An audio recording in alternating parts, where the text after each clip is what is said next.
King of glory சபையின் சார்பில் உங்கள் ஒவ்வொருவரையும் ஆண்டவரும் இரட்சகரும் ஆகிய இயேசு கிறிஸ்துவின் நாமத்தினாலே வாழ்த்தி வரவேற்கிறோம். இதோ சகோதரி ஹெலன் வின்சென்ட் அவர்கள் வழங்கப் போகும் தேவ செய்தியை கேட்டு தேவ ஆசீர்வாதத்தை பெற்றுக்கொள்ளுங்கள். கர்த்தர் தாமே உங்களை ஆசீர்வதிப்பாராக. ஆமென். எங்கள் பரிசுத்த தெய்வமே, நாங்கள் உமக்கு நன்றி செலுத்துகிறோம் சுவாமி. நீர் எங்களுக்காக அப்பா இரத்தம் சிந்தி மரித்து உமது ஜீவனை கொடுத்து மீண்டும் 3ஆம் நாளாகிய இந்நாளிலே நீர் உயிர்த்தெழுந்ததற்காக உமக்கு நன்றி செலுத்துகிறோம். உமது நாமத்தை இந்த இடத்திலே மகிமைப்படுத்த வேண்டும் என்று சொல்லி எங்களுக்காக இந்த இடத்தில் நீர் கடந்து வந்திருக்கிறீரே. இன்று உம்மை வெளிப்படுத்துவீராக. உமது நாமம் இந்த இடத்திலே ஜனங்கள் நடுவிலே மகிமைப்படட்டும். இயேசுவின் வல்லமையான கரத்தில் எங்களை தாழ்த்துகிறோம்.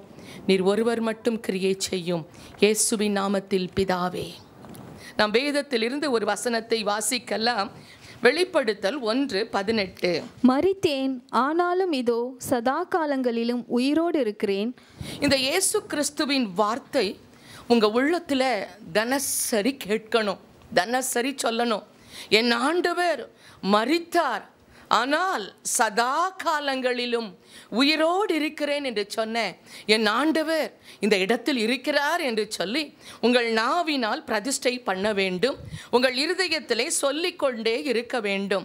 இயேசு கிறிஸ்து சிலுவையில் மரித்தவுடன் அவர் சரீரத்தை ஒரு துணியிலே சுற்றி மலையின் குகையிலே உண்டாக்கப்பட்ட ஒரு கல்லறைக்குள் அந்த சரீரத்தை அடக்கம் பண்ணினார்கள்.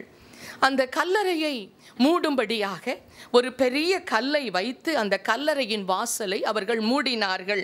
இயேசு கிறிஸ்துவோ மரணத்தை ஜெயித்து உயிரோடு கூட எழுந்தாராம். இப்படி அடக்கம் பண்ணப்பட்ட இயேசு கிறிஸ்துவின் கல்லறை வாசல் 3ஆம் நாளிலே அந்த தேவ தூதர்களினால் அந்த கல் புரட்டப்பட்டு உருட்டப்பட்டு கிடந்ததாம். அன்பான தெய்வ ஜனமே, இன்றைக்கும் அந்த இடத்தில் போய் பார்க்கிறவர்கள் சொல்லுகிறார்கள், இயேசு கிறிஸ்துவின் கல்லறை திறந்த நிலையில் இருக்கிறது, அது மூடப்பட்டு கிடக்கவில்லை, அதனுடைய வாசல் திறந்திருக்கிறது என்று சொல்லி இயேசு உயிர்த்தெழுந்த பிறகு அநேகருக்கு அவர் தன்னை வெளிப்படுத்தினார், அநேகர் பார்க்கும்படியாய் செய்தார். இன்றைக்கு அன்பான தெய்வ ஜனமே, உயிர்த்தெழுந்த நாளில் வந்திருக்கிற உங்களை இயேசு கிறிஸ்துவின் நாமத்தில் நான் உங்களை ஆசீர்வதிக்கிறேன். ஏனென்றால் இந்த நாள் ஒரு விசேஷமான ஒரு நாள். நம் வாழ்க்கையிலே ஆண்டவர் உயிரோடு எழுந்த நாள். நம் ஒவ்வொருவரையும் ஆசீர்வதிக்க வேண்டும், நம்மளை பலப்படுத்த வேண்டும் என்று வந்த நாள். இன்றைக்கு அன்பான தெய்வ ஜனமே, இயேசு கிறிஸ்து உயிர்த்தெழுந்த பிறகு அந்த இயேசு கிறிஸ்துவை மிகவும் அதிகமாய் நேசித்த மகதலேனா மரியாள் என்ற ஒரு பெண்ணுக்கு அவர் முதலாக தரிசனமானாராம். இந்த உலகத்தில் அவள் ஜீவித்து கொண்டிருக்கும் போது இவளிடத்தில் இந்த மகதலேனா மரியாளுக்குள் 7 விதமான பிசாசுகள் உள்ளே இருந்தது. அது இயேசுவிடத்தில் அவள் வந்த பின்பு அந்த 7 பிசாசுகளையும் அவர் துரத்தினார். அவர் துரத்தின பின்பு அவள் இயேசுவை அதிகமாய் நேசித்தார்.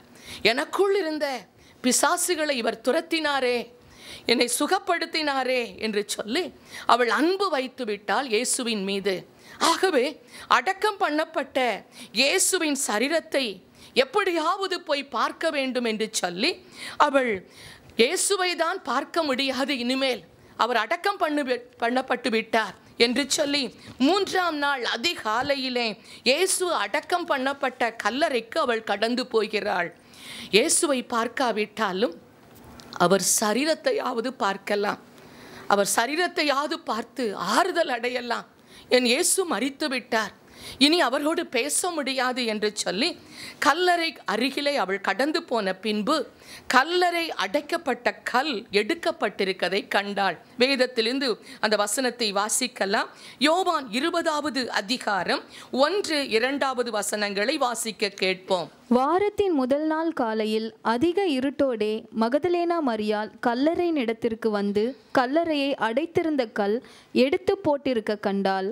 உடனே அவள் ஓடி சீமோன் பேதுருவினிடத்திலும் இயேசுவுக்கு அன்பாயிருந்த மற்ற சீஷனிடத்திலும் போய், கர்த்தரை கல்லறையிலிருந்து எடுத்து கொண்டு போய்விட்டார்கள், அவரை வைத்த இடம் எங்களுக்கு தெரியவில்லை என்றாள். யோசித்து பாருங்கள், அந்த கல்லறைக்கு அருகில் கடந்து போய் அந்த கல் உருட்டப்பட்டிருப்பதை பார்த்து அவள் சொல்லுகிறார், இயேசுவின் சரீரத்தை காணவில்லையே, யாரோ அந்த சரீரத்தை எடுத்துக்கொண்டு போய்விட்டார்களே என்று நினைத்தாள்.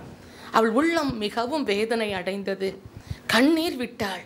ஐயோ, என் ஆண்டவரை உயிரோடு பார்க்க முடியாவிட்டாலும் அவர் சரீரத்தையாவது போய் பார்க்கலாம் என்று சொல்லி நான் ஓடி வந்தேனே, இந்த இடத்தில் யாரோ அவரை எடுத்துக்கொண்டு போய்விட்டார்களே என்று சொல்லி அவர் கண்ணீர் வடித்தாள், அழுதாள், கதறினாள். அந்த கல்லறை அருகிலே அவளுடைய கண்ணீரை கண்ட இயேசு கிறிஸ்து உயிரோடு எழுந்திருக்கிறேன் என்று சொல்லி முதலாக அவளுக்கு தரிசனமானாரா. பாருங்க, ஒரு எளிமையானவள், உலகம் புறக்கணிக்கப்பட்ட மகள், 7 பிசாசுகளோடு வாழ்ந்தவள், எல்லாரும் அவளை அருவருத்தார்கள். இயேசு அவளை தொட்டு எல்லா பிசாசுகளையும் விரட்டி அவளுக்கு விடுதலை ஆக்கினவுடன் அவள் இயேசுவின் மேல் அன்பை வைத்தாள். தன் இயேசுவை விட்டு பிரிந்து அவளால் வாழ முடியலை, அவரை பார்க்காம இருக்க முடியலை. அவள் அழுகிறாள், கல்லறை அருகில் நின்று அழுகிறாள். ஆண்டவர் அதை பார்க்கிறார். ஸ்திரியே, ஏன் அழுகிறாய், யாரை தேடுகிறாய் என்கிறார். அந்த இடத்துல அவளுக்கு தன்னை வெளிப்படுத்தும்படியாக ஆண்டவராகிய இயேசு கிறிஸ்து மரியாளின் கண்ணீரை துடைக்கும்படியாக அவள் அருகிலே வந்தாராம். அன்பான தெய்வ ஜனமே, அவள் தேடி வந்தது மரித்து போன சடலத்தை பார்ப்பதற்காக. சடலத்தையாவது பார்க்கலாம், ஒரு ஆறுதல் கிடைக்கும் என்று சொல்லி 3 நாள் ஆனாலும் பரவாயில்லை, அவர் சரீரத்தை பார்த்தாவது ஆறுதல் அடைவோம் என்று வந்தவளுக்கு என் ஆண்டவர் உயிரோடு இருக்கிறேன் நான் என்று சொல்லி, நான் இன்னும் மரிக்கவில்லை, நான் உயிரோடு தான் உன்னோடு தான் இருக்கிறேன் என்று சொல்லி உயிரோடு எழுந்த இயேசுவை அவர் தரிசித்தாளாம். ஹல்லேலூயா சொல்லுங்களேன். அவர் உயிரோடு எழுந்திருப்பதை முதலாக அவளுக்கு வெளிப்படுத்தினார். அன்பான தெய்வ ஜனமே, என்னை பிசாசின் பிடியிலிருந்து காப்பாற்றினவர், என்னை அன்பாய் நேசித்தவர், சமுதாயத்தில் என்னையும் மதித்தவர், எல்லாரும் என்னை புறக்கணித்தாலும் என் மீது அன்பு வைத்தவர், அவரும் இறந்து விட்டாரே, இனி யார் எனக்கு உதவி செய்வார் என்று சொல்லி இயேசுவை தேடி வந்த அந்த மகளுக்கு ஆறுதல் கிடைத்தது. இன்றைக்கு நான் உங்களுக்கு சொல்லுகிறேன், அந்த அதே இயேசு கிறிஸ்து உங்கள் அருகிலும் இன்று இருக்கிறார். நீங்கள் அவரை தேடிதான் வந்தீர்கள். இந்த காலையில், இந்த வேளையில் ஆண்டவருடைய ஆலயத்திலே அவர் வருவார், அவர் பிரசன்னத்தை அனுப்புவார், அவர் வல்லமை என் மீது ஊற்றப்படும் என்று சொல்லி இயேசுவை பார்க்க வந்தீர்கள். எப்படி இயேசுவை மரியாள் நம்பிக்கையோடு பார்க்க வேண்டும் என்று சொல்லி வந்தாளோ, அதே போல நீங்கள் வந்திருக்கலாம். அன்று பார்க்க போகிறார். உன் இருதயத்தில் இருக்கிற துக்கம், உன் இருதயத்தில் இருக்கிற அழுகை, உன் தோல்வி, உன் மன கஷ்டம் எல்லாவற்றையும் பார்த்து ஆண்டவர் உன்னோடு இன்றைக்கு பேசுவார். நான் உன்னோடு தான் இருக்கிறேன், நான் உயிரோடு தான் இருக்கிறேன், நான் மரித்து விட்டேன், உன்னை உதவி செய்ய முடியாது, எனக்கு யாரும் இல்லை என்று சொல்லி நீ கவலைப்பட்டு நீ அழ தேவையில்லை. நீ கூப்பிட்டால் நான் வருவேன், நீ என்னை தேடினால் நீ என்னை கண்டடைவாய், அதிகாலையில் என்னை தேடுகிறவன் கண்டடைவான் என்று சொன்ன வேத வசனத்தின்படி காலையிலே என் முகத்தை நீ தரிசிப்பாய் என்று சொல்லி, பயப்படாதே, நான் உயிரோடு இருக்கிறேன் என்று சொல்லி உன் ஆண்டவராகிய இயேசு கிறிஸ்து இந்த ஆலயத்தின் நடுவிலே வந்து உன்னோடு பேசிக் கொண்டிருக்கிறார். அல்லேலூயா. ருமகா ஷலுதனமா. இரண்டாவது காரியமாக, இயேசு கிறிஸ்து சிலுவையில் மரித்து அடக்கம் பண்ணப்பட்டபடியினால் அவர்கள் சீஷர்கள் பயந்து நடுங்கினார்கள். அவர்களுக்கு ஒரு பயம் பிடித்து கொண்டது. இயேசுவை கொலை செய்து விட்டார்கள், இனி நம்ம என்ன செய்ய போகிறார்கள்? நம்மளை விட்டு வைப்பார்களா? நம்மளையும் அதே போல தானே கொலை செய்ய போகிறார்கள். நம்மளுக்கும் எதிர்காலம் எல்லாம் போய்விட்டதே. வேலையை விட்டு வந்தேன், என் தொழிலை விட்டு வந்தேன், இயேசுவை கூப்பிட்டவுடன் அவர் பின்னால் வந்தேன், என்னுடைய மீன் பிடிக்கும் தொழிலை விட்டு வந்துவிட்டேன், என் இயேசு உயிரோடு இருப்பார், என்னை காப்பாற்றுவார் என்று நினைத்திருந்தேன். ஆனால் என் இயேசு மரித்து விட்டாரே, அவரை கொலை செய்து விட்டார்களே, இனி யார் என்னை காப்பாற்றுவார்? என் எதிர்காலம் என்னவாகும்? அவரை கொலை செய்தது போல என்னையும் கொலை செய்து விடுவார்களே, இனி என்ன நிலைமை என்று சொல்லி 12 சீஷர்களும் கதறினார்கள், பயந்தார்கள், அறையை பூட்டிக் கொண்டு பயந்து நடுங்கி வெளியே தெரியாமல் தன்னை மறைத்து கொண்டார்கள். இயேசுவை கொலை செய்த அதே மலத்தலைவர்கள் நம்மளை பார்த்து விட்டால் நமக்கும் அதே கதிதான் என்று சொல்லி மிகவும் பயந்தார்கள். அன்பான தெய்வச்சனமே, வசனத்தை வாசிக்கலாம். யோவான் 20:19-20 வாசிக்கலாம். வாரத்தின் முதல் நாளாகிய அன்றைய தினம் சாயங்கால வேளையிலே சீஷர்கள் கூடியிருந்த இடத்தில் யூதர்களுக்கு பயந்ததினால் கதவுகள் பூட்டியிருக்கையில் இயேசு வந்து நடுவே நின்று, உங்களுக்கு சமாதானம் என்றார். அவர் இப்படி சொல்லி தம்முடைய கைகளையும் விலாவையும் அவர்களுக்கு காண்பித்தார். சீஷர்கள் கர்த்தரை கண்டு சந்தோஷப்பட்டார்கள். யோசித்து பாருங்கள், அவர்கள் பயந்து இருக்கிறாங்க அப்படின்னு பார்த்த உடனே ஆண்டவர் பார்க்கிறாரு, என்னோடு கூட இருந்த சீஷர்கள் இவ்வளவு பயந்துட்டாங்களே, நான் உயிரோடு எழுந்திருப்பேன் அப்படின்னு சொல்றத அவங்க கொஞ்சம் கூட நம்பலையே, எவ்வளவு போதகம் பண்ணினேன், நான் இப்போ உயிரோடு இருக்கிறத கூட அவங்க இன்னும் அறியலையே. மரியாள் பார்த்து விட்டாள், மரியாள் அறிந்து விட்டாள். ஆனால் கூட இருந்த சீஷர்கள் இயேசு உயிரோடு எழுந்து விட்டார் என்பதை இன்னும் அறியாமல் இருந்தார்கள். உயிர்த்தெழுந்த இயேசு பூட்டி இருக்கும் வீட்டிற்குள் வர முடியும். உயிர்த்தெழுந்த இயேசு சாட்சி தர முடியும். உயிர்த்தெழுந்த இயேசு எந்த இடத்திலும் மறைந்திருக்க முடியும். அவர் உங்களோடு பேச முடியும், உங்களோடு கூட இருந்து உணவு அருந்த முடியும். ருமகா ஷபுத்தனமா. அன்பான தெய்வச்சனமே, ஒரு ஊழியர் ஒரு சாட்சியை சொன்னார். அவர் சில போதகர்களோடு, வெளிநாட்டிலிருந்து வந்த ஊழியர்களோடு அவர் சாப்பிடும்படியாக இரவு வேளையில் அந்த மேஜையில் உட்கார்ந்திருந்தார்களாம். அந்த பந்தியில் உட்கார்ந்திருக்கும் போது அந்த வெளிநாட்டிலிருந்து வந்த ஊழியர் தனக்கு கொடுக்கப்பட்ட அந்த பிரெட்டை எடுத்து, அந்த சப்பாத்தி சொல்கிறோம் பாருங்க, அந்த சப்பாத்தியை எடுத்து ஸ்தோத்திரம் பண்ணினாராம். ஆண்டவரே, இதை எனக்கு ஆசீர்வதித்து தாரும் என்று சொல்லி அதை எடுத்து ஸ்தோத்தரித்து அதை பிக்கும்போது, அது எடுத்து பிக்க பிக்க மீண்டும் மீண்டுமாய் அந்த பிரெட்டு பெருகிக்கொண்டே வந்ததாம். அதிலிருந்து அவ்வளவு பேருக்கும் அவர் பகிர்ந்து கொடுத்தாராம். யோசித்து பாருங்கள், என் இயேசு உயிரோடு இருக்கின்றால் தானே அவருக்குள் என் ஆண்டவர் எந்த அளவோடு அவர் உள்ளே இருப்பாரே. ஆனால் அவர் விசுவாசத்தோடு தான் சாப்பிடுகிற அந்த அப்பத்தை மற்றவர்களுக்கு பிட்டு கொடுக்கும்போது அது பெருகி கொண்டே இருந்ததாம். இந்த உலகத்தில் ஆண்டவராகிய இயேசு கிறிஸ்து இருக்கிறார் என்பதை முதலாவது நீங்கள் விசுவாசிக்க வேண்டும். உலகத்தில் ஒரு பிரச்சனை வந்த உடனே, ஐயோ நான் என்ன செய்வேன், ஐயோ என் ஆண்டவர் கைவிட்டுட்டாரே, ஐயோ என் வேலை போயிட்டே, ஐயோ என் பிள்ளைக்கு இப்படி ஆயிட்டேன், என் எதிர்காலம் என்ன ஆகும், கண்டதை நினைத்து தயவு செய்து பயப்படாதிருங்கள். சீஷர்களுக்கு அந்த பயம் வந்துட்டு, ஐயோ ஆண்டவர் போயிட்டாரே, இனிமே என்ன செய்யறது? ஆண்டவர் சொல்றார், உங்களுக்கு சமாதானம். பூட்டின வீட்டிற்குள் இறங்குகிறார், எல்லாரையும் பார்த்து சொல்லுகிறார், உங்களுக்கு சமாதானம். உயிரோடு இருந்த இயேசுவை அவர்கள் கண்ட பின்பு அவங்களுடைய பயம் எல்லாம் அவர்கள் இருதயத்திலிருந்து விலகிற்று. அதே இயேசு உள்ளே இறங்கி வந்தார். அதே இயேசு அவர்களோடு பேசினார், அவர்களோடு பழகின, அவர்களோடு உண்ட, அவர்களோடு உறங்கின, அவர்களோடு இத்தனை வருஷம் வாழ்ந்த அதே இயேசு அந்த பூட்டின அறைக்குள் வந்து உங்களுக்கு சமாதானம் என்றவுடன் அவர்கள் இருதயத்தில் இருக்கிற பயம் அப்படியே மாறி போயிற்று. அவர்கள் சந்தோஷப்பட்டார்களாம். இன்று உனக்குள் இயேசு இருப்பாரே ஆனால் நீ இந்த உலகத்தின் காரியத்தை கண்டு எதை கண்டும் நீ பயப்பட வேண்டாம், நீ சந்தோஷமாக இரு. அவர் உன்னோடு தான் இருக்கிறார். அவர் எல்லாவற்றையும் பார்த்து கொள்ளுவார். உனக்கு ஒரு குறை வைக்க மாட்டார். தேவன் உன்னோடு இருக்கத்தக்க ஒருவனும் உன்னை தொட முடியாது. இன்றைக்கு நான் உனக்கு சொல்லுகிறேன், உன் பயம் எல்லாம் ஓடி மறைந்து போவதாக. என் ஆண்டவர் உயிரோடு எழுந்து விட்டார். ருமகா ஷபித்தன் மலுரவா. அவர் இன்றைக்கு உனக்கு ஒரு புது நம்பிக்கையை தருவார், புது ஆசீர்வாதத்தை தருவார். ஆசீர்வாதமான ஒரு வாழ்க்கை உனக்கு வரும். புதிய காரியத்தை நினைத்து அது நடக்குமோ இது நடக்குமோன்னு சொல்லி பயப்பட தேவையில்லை. என் ஆண்டவர் இன்றைக்கு உன் பயத்தை விரட்டி உனக்கு அற்புதத்தை செய்யும் நேரம் வந்துவிட்டது. மூன்றாவது காரியமாக, உன் பயத்தை மாற்ற, உன் வாழ்க்கையில் அற்புதத்தை செய்ய உன் ஆண்டவர் இன்றைக்கு மரணத்தை ஜெயித்து உயிரோடு எழுந்து விட்டாராம். பாருங்க, அவங்க எல்லாரும் பார்க்குறாங்க, ஆண்டவர் நடு அறையில் வந்து நிற்கிறார், எல்லாரோடும் பேசுகிறார். அதே ஃபீலிங் அவரோடு இருந்த ஆண்டவரை பார்த்து அவரோடு பழகிறத நினச்சி ரொம்ப சந்தோஷம். அவங்க பயம்லாம் மறைந்து போயிட்டு பயந்து கொண்டிருந்த சீஷர்கள் சந்தோஷமா மாறிட்டாங்க. பயமெல்லாம் மாறி உள்ளத்துல ஒரு தெம்பு வந்துட்டு ஆண்டவரை மீண்டுமா ஏற்றுக்கொண்டாங்க. எதிர்காலத்தை குறித்து பயம் இல்லை, காரியத்தை குறித்து எந்த கலக்கமும் இல்லை.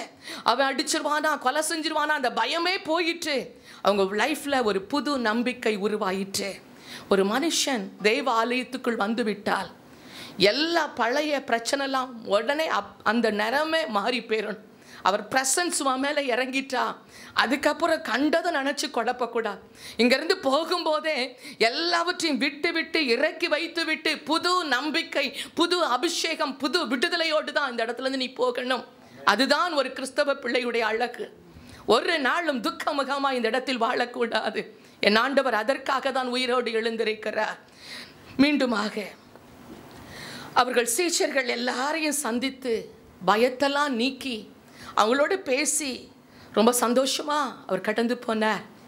அந்த சீஷர்களில் ஒருத்த மட்டும் அதில் மிஸ் ஆகியிருந்தான். தோமா என்கிற ஒரு சீஷன். அவன் அந்த இடத்துல அவர்களோடு இல்லை. அப்போ தோமா வந்த உடனே எல்லாரும் சொல்றாங்க, இயேசு கிறிஸ்து இந்த இடத்திற்கு வந்தார், இந்த இடத்தில் வந்து நின்றார், நாங்கள்லாம் அவரோடு பேசினோம். அதே இயேசு கிறிஸ்து எங்க பயம்லாம் போயிட்டு எங்களுக்கு சமாதானம் வந்துட்டு நாங்க சந்தோஷமா இருக்கிறோம் என்று சொல்லி அந்த தோமாவிடம் பேசின பின்பு சோமாவுக்கு அதை நம்ப முடியவில்லை. என் தேவன் அவனுக்குள் இருக்கிற சந்தேகத்தை பார்க்கிறார். உன் தேவன் சந்தேகத்தோடு ஒரு மனுஷன் வாழ்ந்தால் அந்த சந்தேகத்தை நீக்கிட்டு தான் மறுவேளை உனக்கு மிராக்கிள். யோவான் 20வது அதிகாரம் 25வது வசனத்தை வாசிக்கலாம். மற்ற சீஷர்கள் கர்த்தரை கண்டோம் என்று அவனுடனே சொன்னார்கள். அதற்கு அவன், அவருடைய கைகளில் ஆணிகளினால் உண்டான காயத்தை நான் கண்டு அந்த காயத்திலே என் விரலை இட்டு என் கையை அவருடைய விலாவிலே போட்டாலொழிய விசுவாசிக்க மாட்டேன் என்றான். யோசித்து பாருங்கள், இயேசுவோடு இருந்த 12 பேர்களில் ஒருவனுக்கு இப்படிப்பட்ட ஒரு அவிசுவாசம். அவன் சொல்கிறான், நீங்கள் சொல்கிறதெல்லாம் நான் நம்புகிற மாதிரி இல்லை, நீங்கள் வேணா பார்த்துருக்கலாம், நீங்கள் வேணா பேசியிருக்கலாம், நான் அவர் நேராக வந்தால் அவரை தொடணும், அவர் விழாவில் நான் விரலை விட்டு நான் தொட்டு பார்க்கணும், அது நம்ம இயேசு கிறிஸ்துவா வேற யாராவது டூப்ளிகேட் இயேசு கிறிஸ்து வந்திருக்காங்களா அப்படின்னு சொல்லலாம் நான் செக் பண்ணணும் அப்படின்னு சொல்லி அவன் சந்தேகப்பட்டவுடன் இயேசுவை உண்மையாகவே ஆண்டு பார்க்குறாரு. இவங்களுடைய ஆர்கியூமெண்ட்ஸ் எல்லாம் பார்த்துட்டு இருக்கிறாரு, இவங்க என்ன பேசுகிறாங்கன்னு பார்க்குறாரு. ஆண்டவர் உண்மையாகவே தோமாவை நேசித்தபடினால் அவர் ஒரு முடிவு எடுக்கிறார்.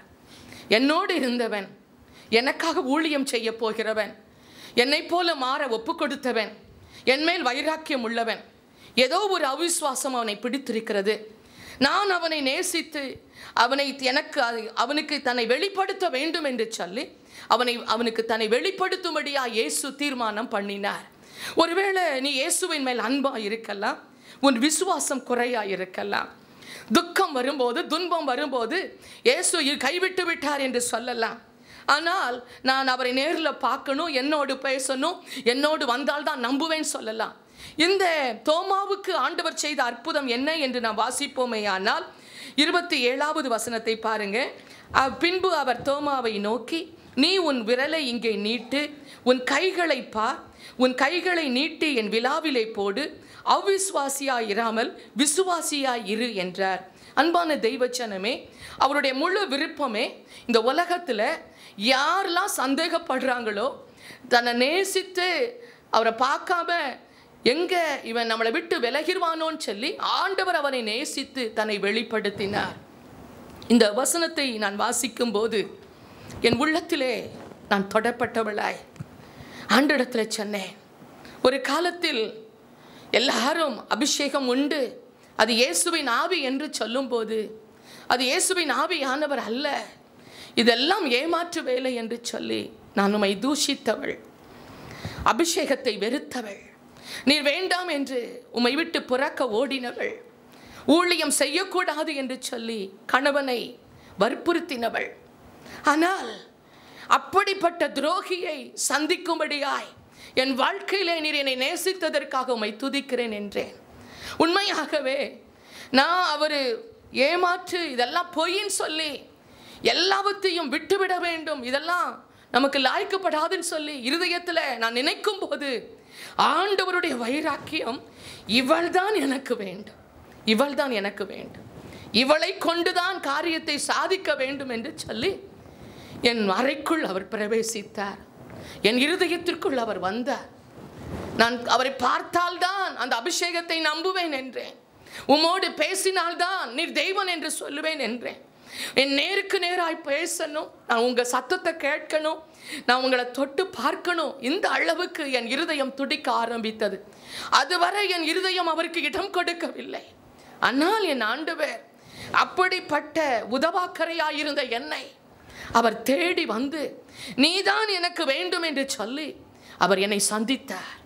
அன்பான தெய்வச்சனமே, இன்றைக்கும் உன் இதயத்திலே தேவனை பார்க்க வேண்டும், என் தேவனோடு பேச வேண்டும் என்று சொல்லி நீ ஆயத்தமாய் இருந்தால் நீ நிச்சயமாக இந்த இடத்தில் இயேசுவை சந்தித்து விடுவாய். நான் இயேசுவை பார்த்தே ஆக வேண்டும், நான் அதற்கு ஆயத்தமாய் கொண்டிருக்கிறேன்.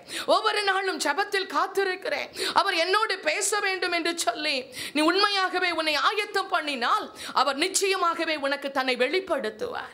தோமாவுக்கு தன்னை வெளிப்படுத்தினாரா? என் ஆண்டவர் இந்த உலகத்தை உண்டாக்கின தெய்வம் என்னை காப்பாற்றுவாரா என்றால் நிச்சயமாகவே அவர் காப்பாற்றுவார். நான் அநேக கேள்விகளை கேட்டேன். ஒரு பரிசுத்த ஆவியில் அபிஷேகத்தில் நிறைந்தால் கர்ப்பம் தரிக்குமே, ஆனால் நான் உம்மை விசுவாசிக்கிறேன். அந்நிய பாஷை பேசினால் விடுதலை ஆகும் என்றால் நான் உம்மை விசுவாசிக்கிறேன். அதை நான் முதலாவது செய்து பார்க்கிறேன். அது செய்த பின்பு எனக்கு அற்புதம் நடந்த பின்பு நான் உமக்காக வாழ்கிறேன் என்றேன். என் ஆண்டவர் அதற்கும் என்னை ஒப்புக் கொடுக்க வைத்தார். அதே போல் அபிஷேகத்தில் நிறைந்தேன், ஆவியில் நிறைந்து அந்நிய பாஷையில் நிறைய நிறைய நிறைய என் ஆவியானுடைய வல்லமை என் மேல் இறங்கினது. கர்ப்பம் தரிக்கப்பட்டேன். குறிப்பிட்ட நாளில் குழந்தைகளை பெற்றெடுக்க ஆரம்பித்தேன். மீண்டுமா எனக்கு சந்தேகம் என் இருதயத்தில் இடம் கொள்ளாதபடி என் ஆண்டவர் என்னோடு பேச ஆரம்பித்தார். அன்பான தெய்வச்சனமே, இன்றைக்கு சொல்லுகிறேன், என்னோடு பேசினதும் எனக்கு உதவி செய்ததும் நினைத்தால் இன்றும் என் கண்களில் கண்ணீர் வடியும். ஒரு மனுஷன் என்னை புறக்கணித்தார், சொந்த குடும்பம் கைவிட்டது. என்னை உலகத்தை உருவாக்கினவர் மகா பெரிய தெய்வம், உன்னத தெய்வம், உலகத்தின் இரட்சகர் என்னை தேடி வந்தார். இன்றைக்கு உன்னை தேடி வந்திருக்கிறார். உன் உள்ளத்தில் அவர் பேசிக் கொண்டிருக்கிறார். அற்ப பிரயோஜனம் உள்ள என்னை அவர் தேடி வந்தது உண்மையானால் தேவனுக்காக வைராக்கியமாய் இந்த அதிகாலையில் அவரை பார்க்க வேண்டும் என்று ஓடி வந்திருக்கிறாயே, உன்னை அவர் இன்றைக்கு சந்திக்க போகிறார். என் இயேசு உயிரோடு இருக்கிற மெய்யான தெய்வம் என்பதை இந்த இடத்தில் சொல்லி நான் நிரூபிக்க விரும்புகிறேன். உனக்கு இன்றைக்கு அந்த அற்புதம் செய்யப்பட போகிறது. உன் கர்ப்பத்தில் ஒரு அற்புதம் நடக்கும். நீ நம்ப முடியாமல் வாழ்கிறாயா? என் இயேசுவின் வல்லமை உன்னை தொட போகிறது. அவர் உயிரோடு இருக்கிறார் என்று சொல்லி வல்லமையை நம்ப முடியாத ஒவ்வொருவரையும் இன்று தன் ஆவியினால் அவர் முத்திரை போடுவார். பிசாசு இனி உன்னை தொட முடியாது. பிசாசினுடைய திறவுகோல்கள், சாத்தான் கையில் இருந்த திறவுகோலை அவர் பறித்து கொண்டார். மரணத்தை விழுங்கி நான் உயிரோடு இருக்கிறேன் என்று சொல்லி பாதாளத்தையும் பூலோகத்தையும் அவர் மூடக்கூடிய எல்லா வல்லமைகளையும் அவர் மேற்கொள்ளக்கூடிய அந்த திறவுகோலை தன் கரத்தில் எடுத்துக்கொண்டார். அந்த மெய்யான தெய்வத்தை இன்னைக்கு ஆராதிக்க வந்திருக்கிறோம். உன்னை ஆண்டவருக்காய் ஒப்பு கொடுத்து விடு. ஆண்டவரே, அநேக காரியத்தில் சந்தேகப்படுகிறேன், ஜெபித்து விட்டு சந்தேகப்படுகிறேன், நீ சொன்ன வாக்குத்தத்தத்தில் சந்தேகப்படுகிறேன். ஊழியர் ஜெபித்து சொன்ன வாக்குத்தத்தத்தை செய்யாமல், காரியத்தை செய்யாமல் என் மனம் போல நடக்கிறேன், என் சுயம் போல நடக்கிறேன். அதில் நம்பிக்கை இல்லாமல் இது மனுஷன் வார்த்தையோ என்று சொல்லி கலங்கி நிற்கிறேன். ஆண்டவரே, என் வாழ்க்கை குறித்து ஒரு பயம் இருக்கிறது. ருமஹா ஷலூதரபா, உன் ஆண்டவர் உன்னோடு இல்லையா? உன் ஆண்டவர் இதுவரை உன்னை காப்பாற்றவில்லையா? இதுவரை காப்பாற்றினவர் முடிவு பரியந்தம் காப்பாற்ற மாட்டாரா? கண்ணீர் வடித்துக் கொண்டிருக்கிறாயே, இந்த கண்ணீரை அவர் துடைக்கும்படியாக தானே உயிரோடு எழும்பியிருக்கிறார். ஒரு விசை இந்த ஆலயத்தில் வந்திருக்கிற நீங்கள், இயேசு உன்னை சந்திக்கும்படியாய் அவர் விருப்பப்படுகிறாரா? உன்னோடு அவர் பேசிக் கொண்டிருக்கிறார். இன்றைக்கு இந்த உயிர்த்தெழுந்த நாளிலே மரணத்தை ஜெயித்து உயிர்த்தவர், உயிரோடு இருக்கிறார் என்பவர் உன்னோடு பேசிக் கொண்டிருக்கிறார். ஒரு மனுஷன் உள்ளத்தை ஒரு மனுஷன் மாற்றவே முடியாது. எத்தனை வார்த்தைகள் சொன்னாலும் ஒரு மனிதன் மாற மாட்டான். என் இயேசுவின் பரிசுத்த ஆவியானவர் பேசினால் மட்டுமே அவனுடைய இருதயம் திறக்கப்படும். இன்றைக்கு உன் இருதயம் திறக்கப்பட்டிருக்கிறது. என் ஆவியானவர் சொல்லுகிறார், உன் சந்தேகம் நீங்க, உன் அவிசுவாசம் நீங்க. இன்றைக்கு ஒரு அற்புதத்தை உனக்கு அவர் செய்ய போகிறாரா? அப்படியே நாம் எழுந்து நிற்கலாமா? அப்படியே எழுந்து நிற்கலாம். பயப்படாதே, இயேசு உயிரோடு இருக்கிறார். உயிரோடு இருக்கிறோம் இயேசுவிடத்தில் உன் உள்ளத்தின் பாரங்களை எல்லாம் சொல்லிவிடு. உன் உள்ளத்தை ஊற்றிவிடு. அவர் உன்னோடு தான் இருக்கிறார். இந்த உலகத்தில் அவர் தன்னை வெளிப்படுத்தும்படியான நாள் வந்து கொண்டிருக்கிறது. இனி அற்புத அடையாளங்களோடு அவர் வெளிப்படுவார். இந்த ஆலயத்திலும் அந்த மகிமை விளங்கும். ஒவ்வொரு நாளும் நாம் உண்மையாக இருக்க அவரை நோக்கி பார்க்க மகிமையான அற்புத அடையாளங்கள் ஆதி அப்போஸ்தலர் காலத்தில் நடைபெற்ற அதே அற்புத அடையாளங்கள் இந்த இடத்தில் நடைபெறும். என் ஆண்டவர் வாக்களித்திருக்கிறார். உன் வாழ்க்கையின் கண்ணீரையும் துடைக்க போகிறாரா? இனி நீ கண்ணீர் வடிக்காதபடி, நீ அழாதபடி, நீ அழுது கொண்டு இந்த இடத்தில் வராதபடி என் ஆண்டவர் உன்னை ஆசீர்வாதமாய் மாற்றப் போகிறாரா? ஆண்டவரை நோக்கி கூப்பிடுவாயா? என் வேதனையை மாற்ற வல்லமை உள்ளவரே, மீண்டுமாய் உயிரோடு எழும்பினவரே, நான் உம்மை ஸ்தோத்தரிக்கிறேன் என்று சொல்லுங்கள். ருமாரா ஷலாதாரா வலவா.